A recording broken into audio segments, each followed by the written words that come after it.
Hi, everyone. My name is Emily Snyder, and I am the Mellon Research Fellow of American History at the University of Cambridge. I was delighted to finally get to work in UNM's Southwest Center for Research this summer as a Greenleaf Scholar, which was supposed to happen in 2020, but for obvious pandemic reasons, did not. I would like to thank the Latin American and Iberian Institute for this wonderful fellowship, and especially to Jason Farmer for helping me coordinate this trip to Albuquerque. I would also like to thank the archivists and student assistants for all their help and all the boxes they pulled for me. So my presentation today is based on items that I consulted from Margaret Randall's papers and photographs. Let me share my presentation. My book project examines the relationship between the Cuban and Nicaraguan revolutions in the 1980s. And one of its major themes is internationalism. I asked questions like, who were the Cuban internationalists who went to Nicaragua? What did they do, and what were their experiences? What did internationalism mean for the Cuban and Nicaraguan revolutions? Randall was a different kind of internationalist, as she was from the United States. But she connected Cuba and Nicaragua during the exact juncture my project examines, moving from Cuba to Nicaragua in 1980 after spending 12 years in Cuba. The shift between revolutions interested me, and I also wondered what Randall's experiences might illuminate about internationalism in terms of women, gender, and the family. In the process of untangling connections between the Cuban and Sandinista revolutions, Margaret Randall becomes unavoidable. She was there, participating in, observing, and writing about both, transferring herself from the Cuban to the Sandinista at the same moment that the hemisphere's attention too shifted to Nicaragua. Like most of the young Cuban internationalists sent to Nicaragua, Randall had missed the early years of the Cuban Revolution and only knew the revolution in its more established, mature, and institutionalized form. And like the Cuban internationalists, Randall went to Nicaragua in 1980, seeking revitalization in the Sandinista Revolution's youth and fresh possibilities. Randall's interviews, exposure, and prolific output render her relevant to the historical record and essential to the process of uncovering the gender dynamics of everyday life under these two revolutions. Moreover, her life connects them in a similar yet distinctive way from the experiences of Cuban internationalists. She became important by believing she was important and that her perspective mattered. Randall recorded aspects of people's lives at times hard to access in the archive, and so carefully documented her own. In this sense, she becomes indispensable. What, if anything, does she add to the story of connections between the revolutions that I'm trying to parse out? How do her experiences resonate with other internationalists? And more pressing for my time here in the archives, is there more to Margaret Randall than what she's published? Is it possible to say something new or different about a person who is perhaps one of the most prolific writers I've ever read? Will her archives reveal more than the copious amounts of material, self-examinations, and personal histories she's put out into the world? Spoiler, yes and no.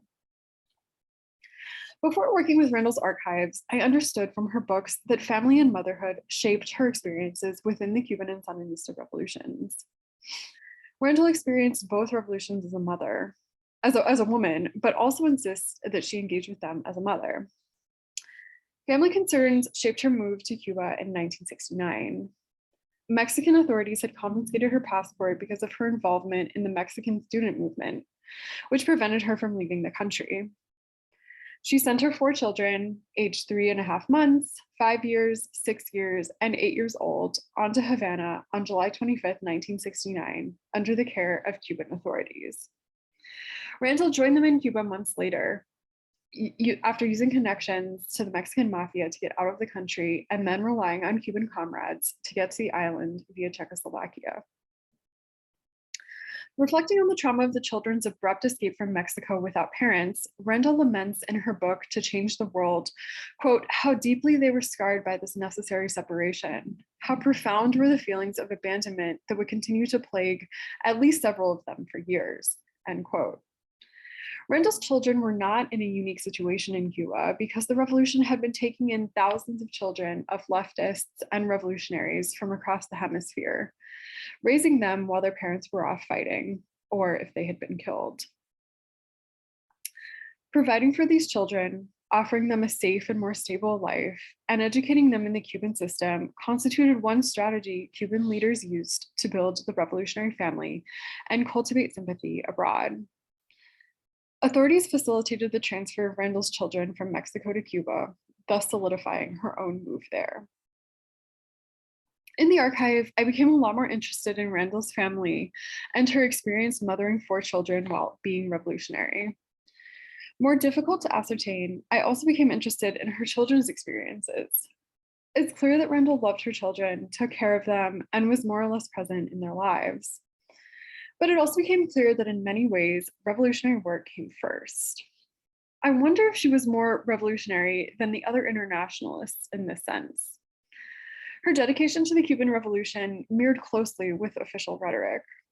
Was hers a common portrayal of revolutionary motherhood? I don't think so.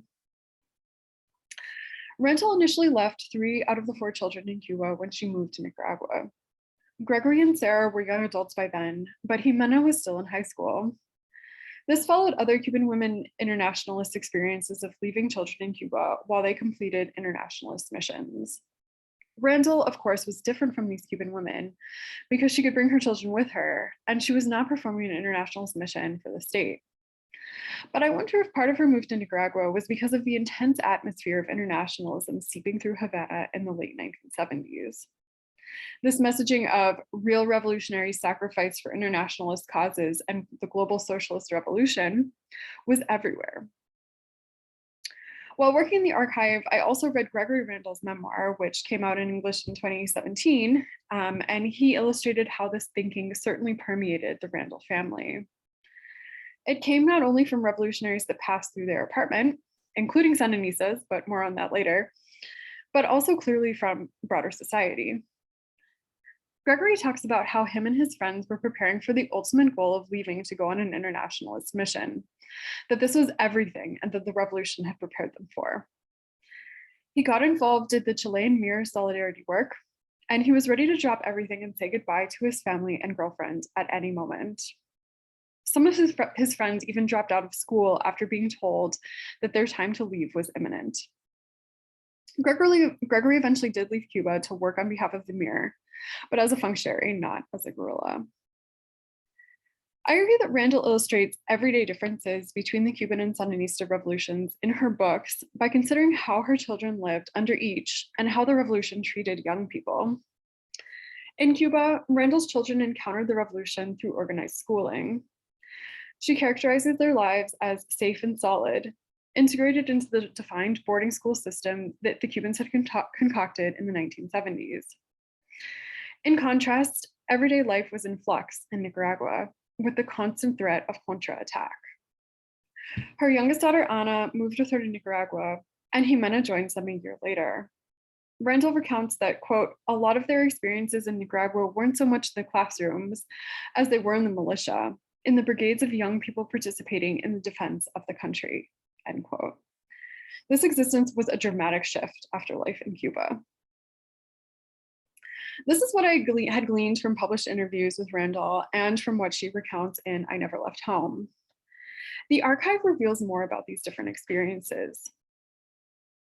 One of the major takeaways I got from Randall's collection is a better sense about her time in Nicaragua. She actually doesn't write that much about Nicaragua in her books. In the most recent one, I Never Left Home, Randall admits that she, quote, is finding it much more difficult to write about my years in Nicaragua, end quote. She attributes this to the possible post-traumatic stress related to living through the first couple of years of the Contra War. Perhaps my favorite chunk of Randall's archives is her public journal, which she sent to about 20 friends and colleagues. There is some rich material pertaining to her years in Nicaragua, much more so than her time in Cuba. We learn a lot about Randall's life from these journals. First, she worked a ton in her official positions for the FSLN, more so, it seems, than she did in Cuba. In fact, by the time she left, Randall struggled to find a full-time job, and this, she identifies, was the main reason why she left. Quote, I was always feeling like I wasn't needed, she wrote. Here, the situation is just the opposite. We see that in this document right here. She arrived to Managua in January 1981 with her youngest daughter, Ana. Randall began working for the Ministry of Culture, first in the Department of Cultural Diffusion, which was, quote, in charge of contributing to the public's understanding of what the ministry does, what culture is in a revolutionary sense, and what possibilities exist for everyone in this important area, end quote.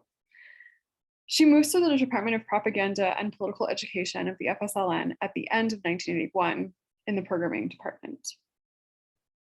Randall worked all day and night as she handled almost all of the press releases from the Ministry of Culture.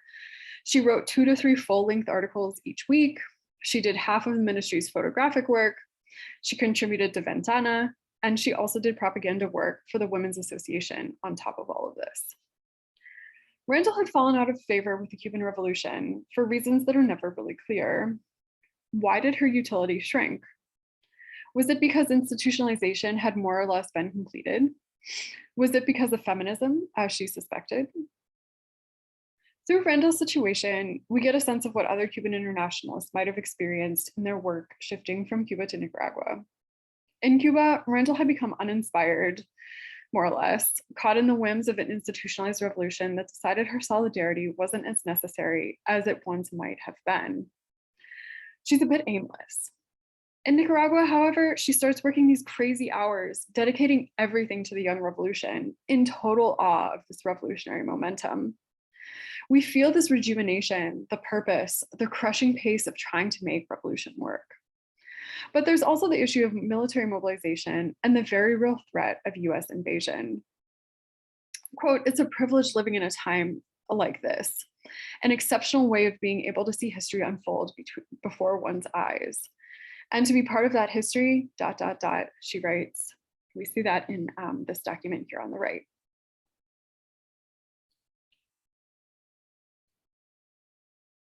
Second, we learned that Randall was lonely. Her older children weren't with her, and even though they were away at boarding school during the week in Cuba, they were probably a significant part of her weekends. She also didn't have as many romantic relationships in Nicaragua, and often laments how lonely she is. By November 28th, 1981, she writes, I have never been so acutely lonely, without a relationship for close to a year now, without even 1 or 2 moments with a man, end quote. Interestingly, while Randall has left her family to be part of building the revolutionary family, she doesn't find revolutionary dedication and love totally fulfilling. She misses companionship. I found these feelings of loneliness are true of other Cuban internationalists who go to Nicaragua. They miss their partners and children. And this seems like a very human response to being plopped down in the middle of a different country and put to do a lot of work.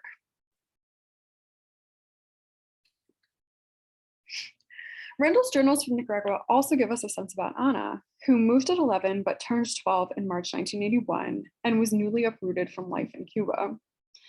Ana almost immediately got involved in the Sandinista youth movement, the youth version of the People's Militia, which one couldn't join until they were 16. This first involved, learning how to operate guns and target practice once a week and 1 weekend per month, but soon grew to take up most of Ana's time. She was selected to take part in the Army Reserves, and by October 1981, she participated in mobilizations. This meant camping in one of the outer neighborhoods in Managua, on alert due to military maneuvers that the US was carrying out along the coast of Honduras. At 12, she was living at the camp, quote, standing guard at night, studying maps, learning different tactics, and helping with the local neighborhood organization in that area, end quote. In December, Ana went off for a 15-day training program somewhere in Nicaragua, but only after she had completed her exams.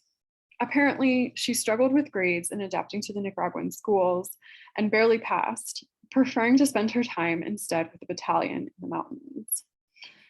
Randall didn't allow her to live at the camp until she finished exams, but as soon as that moment came, she took off. In March 1982, in the midst of heightened US aggression, Ana mobilized with her militia.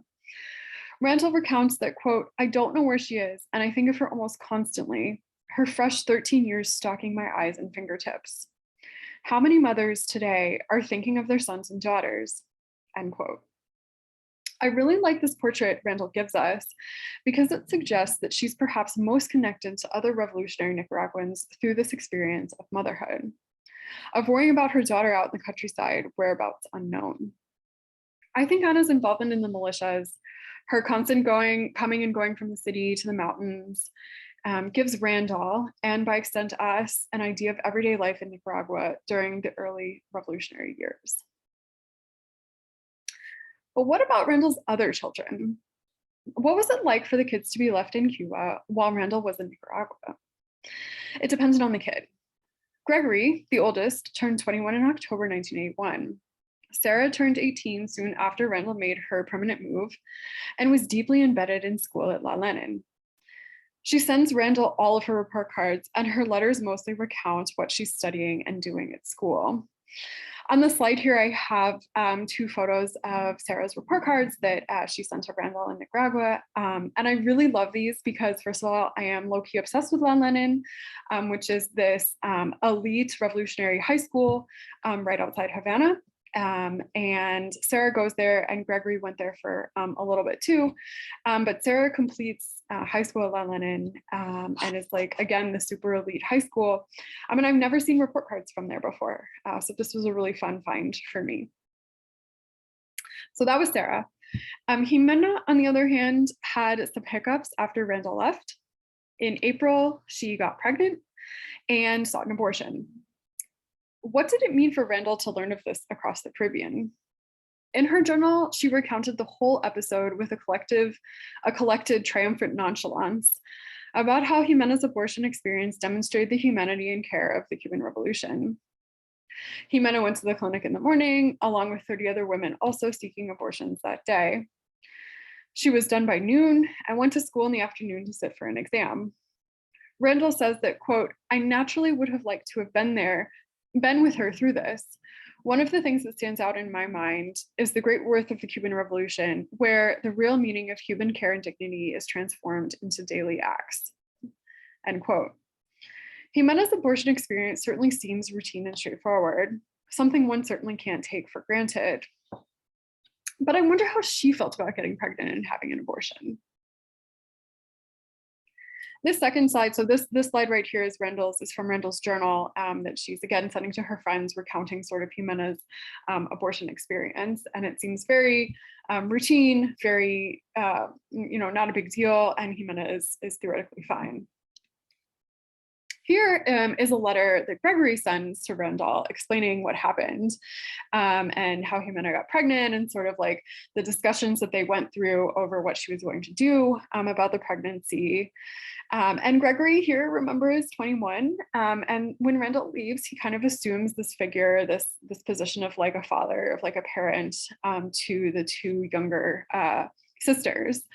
And in his memoir, he recounts that they called him, that the sisters called him the general, because he was very strict and sort of like assuming of this parental role. But in this letter here that I found in the archive, he is really supportive of Jimena and said that, he would have supported her whatever decision she made, but ultimately he feels like she made the right one to get an abortion. So interesting finds there. So by the end of 1981, it became clear to Randall that Jimena was struggling. After a visit at the end of the year, Randall decided that Jimena would come to live with her in Nicaragua after she graduated high school the following June. Quote, "It's not going to be easy for me. I can foresee that. But Jimena is my daughter, and I think only a closer relationship with her at this point can help her to confront her problems and successfully move ahead," end quote. Jimena arrived in Nicaragua in July, and Randall was apprehensive about how she would adjust to life in Nicaragua and how Randall herself would support this growing family. Jimena seems to incorporate more or less easily. She does guard duty within the militias, and by January 1983, she had been off picking coffee in the mountains for more than a month. So I'm going to switch gears now and talk about how Randall's archives also include photographs. These were really fun to work with and contain several gems that I did not expect to find. Historian's dream, right? So first, Randall talks about the Sandinistas in Havana in her book To Change the World. Sandinistas moved in and out of Havana over the course of the 1970s, using Cuba as a safe base for planning, recovering, and receiving guerrilla training for their incipient revolution. Randall remembers that, quote, throughout the second half of the 1970s, we'd often get a call from the group of Sandinistas in Havana asking if someone could come over to use our ditto machine, end quote, which is a rudimentary copier. Her visitors included the Ortega brothers, quote, Daniel would show up wearing a simple t-shirt and Levi's, end quote. Doris Maria Tijerino, Jacinto Suarez, Jaime Huilac, and Carlos Fonseca, who, quote, must have visited our apartment 15 or 20 times over the few years he remained in Cuba before returning to Nicaragua, ambush, and death, end quote. Photographs evidence the Sandinistas in Havana, and these are amazing. First, on the slide here, we have a photo of an FSLN rally.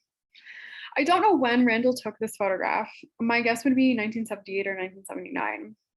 I also don't know who the people in the photograph are or what the occasion was to rally. What I do think is significant is that the Sandinistas in Havana were out and visible in the streets, publicly identifying themselves, which is something that I didn't expect and I hadn't gotten a sense of before.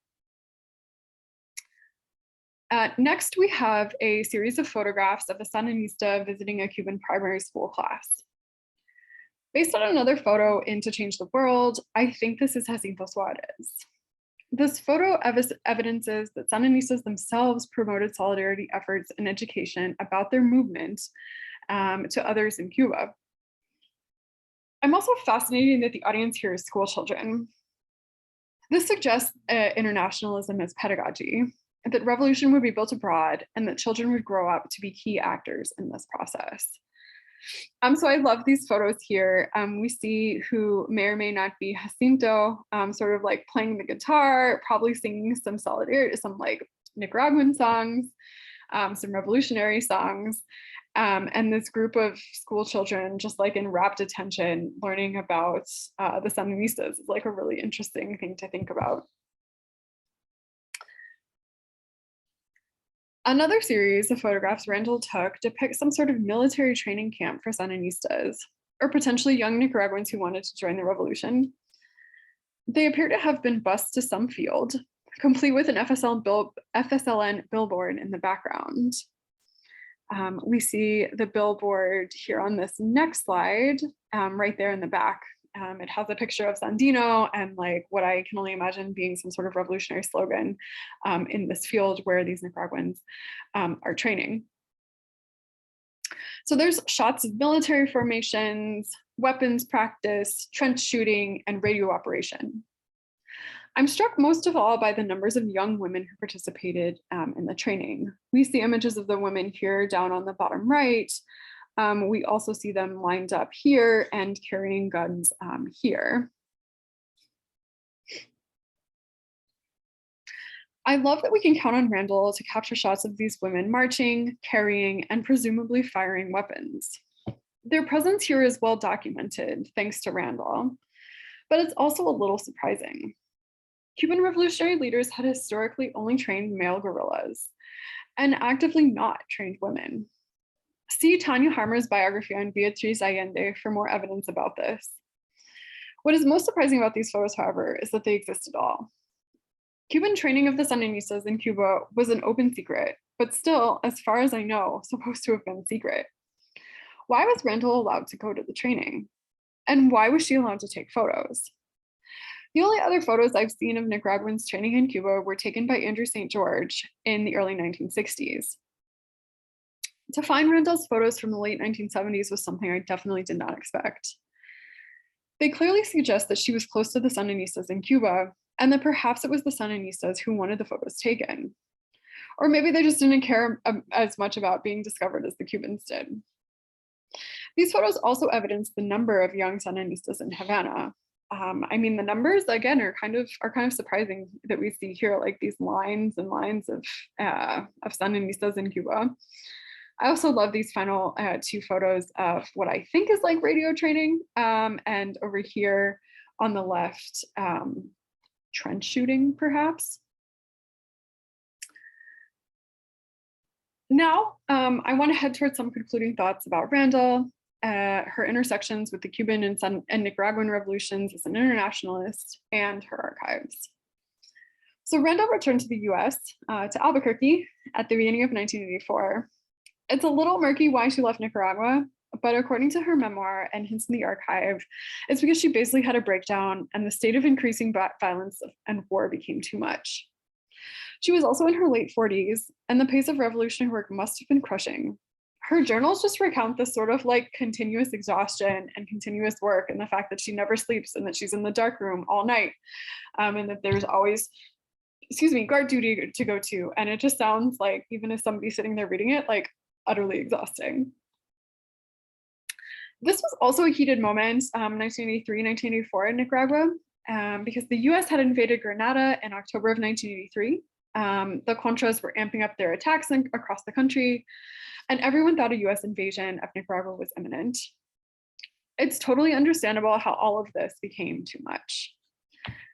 But it's also important to recognize Randall's ability to leave, both Cuba when things weren't working out there and Nicaragua. This reminds us of the Cuban internationalists who completed missions under different circumstances, as well as both Cuban and Nicaraguan nationals who couldn't leave wartime environments and/or government oppression. Randall's experience as an internationalist is instructive. It reveals layers of privilege, as well as more common realities of motherhood, womanhood, and striving to be revolutionary. Her value as an internationalist, if you will, laid in her writing. From what I can tell, and from everything that I know, she had a large audience of leftists and was well known in those circles. I mean, she's still incredibly well known in leftist circles today. She published widely and a lot. She wrote both on behalf of the Cuban and Nicaraguan revolutions and for international audiences. She was extraordinarily connected, and this helped her field interviews with both leaders and everyday people. And these incredible interviews are what make up what are my two favorite books, which is Cuban Women Now and Sandino's Daughters. I had hoped to find more research material related to the interviews that she conducted for these books. I would have loved to see transcripts or notes or more about who Randall talked to and what the longer interviews that did not make it into the books contained. In other words, I wanted to find less about Randall and more about the women's lives of which she was a witness. But it's understandable that such things like transcripts and notes are bulky, and moving from Cuba to Nicaragua to the United States in the 70s and 80s would have been a lot to survive. But their absence made me feel like Randall maintains control of the narrative. Perhaps these items that I hope to find will be among Randall's journals and notebooks that are still in the vault. There are 16 more boxes of these. Perhaps 2035 will allow us an even deeper dive and a bit more material beyond the published. So in sum, I had a great time, really fruitful time in the archives, thinking about Randall, thinking about internationalism, thinking about these interesting connections between these two revolutions in the 1980s, and how Randall was really a witness to some of these dynamics that it's hard to get at in both Cuban archives and in Nicaraguan archives. For various different reasons. So again, I wanted to thank the Center for Southwest Research and the Latin American Iberian Institute for having me this summer. Thank you.